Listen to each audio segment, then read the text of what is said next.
Hello guys, welcome to my YouTube channel. तर आज मी बनवणार आहे व्हेज मंचाव सूप. तर मी आधी सर्व व्हेजिटेबल्स कट करून घेतलेले, शिमला मिरची, कांदा, टोमॅटो, ग्रीन चिली, गाजर, सर्व सॉसेस ॲड करून घेतलेले. Tomato sauce, soya sauce, vinegar, schezwan powder, then पत्ता गोबी, अद्रक लसूण पेस्ट, लाल मिर्च पावडर. देन तुम्ही होममेड मसाले पण यूज करू शकता, लाईक मॅगी मसाला. चला तर मग बघूया.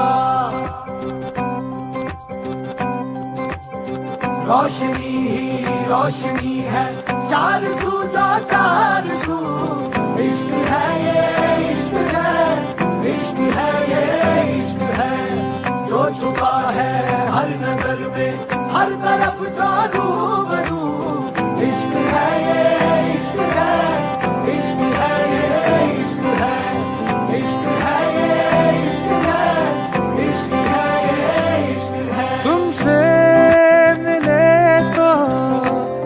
गुनगुनी सी होने लगी है सर्दियाँ, तुमसे मिले तो देखो शहर में खिलने लगी है वादियाँ. साया मेरा है तू और मैं तेरा, तू दिखे या ना दिखे तू, तेरी खुशबू इश्क है ये इश्क है, इश्क है ये इश्क है, इश्क है ये इश्क है, इश्क है ये इश्क है. कोई कहता इश्क हमें आप. कमेंटमध्ये नक्की सांगा कशी वाटली रेसिपी, आणि लाईक कमेंट शेअर करायला विसरू नका. Thank you watching this my video.